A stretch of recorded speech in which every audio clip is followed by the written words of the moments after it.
Hello everybody, this is Mike Mitchell with Strategic Wealth Partners and Christian Financial Advisor Network coming to you with some very interesting questions.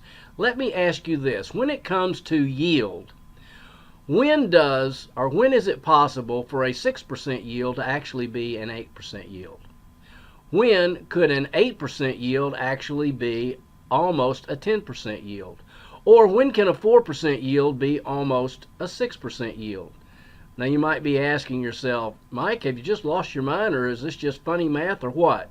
And the answer to that is no, of course, but what I'm talking about is your yields whenever there is no taxation attributable to the yield. You will find that the tax equivalent yield will be much higher than what you would imagine.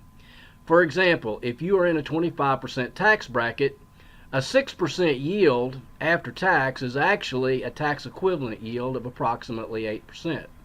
An 8% yield in a 25% tax bracket is an approximate yield of 10%, and so forth. So how do you do this? How can I possibly position myself so that my retirement income comes to me in the form of a tax-free income?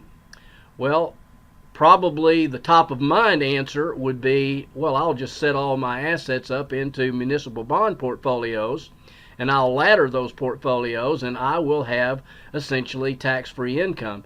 And that to some extent is a true statement.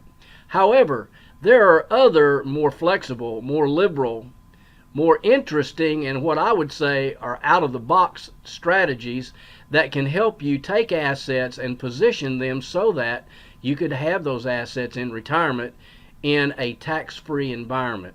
I can think of about 4 or 5 or 6 different strategies that are available to most anybody if they understand them that would create a tax-free income stream for you in retirement. You don't have to get nearly as aggressive. You don't have to get nearly as much yield from a tax equivalent standpoint to create some very nice income figures in a tax-free environment. What I would like to do is to be able to share these ideas with you. So if you would be happy to give me a call at 833-370-0777, I'd love to share some of these concepts with you. So when it comes to a sound retirement, my advice would be look for ways to position your assets in a tax-free environment, and that you will find that retirement can be much more fun and much more lucrative for you if you can manage to do that.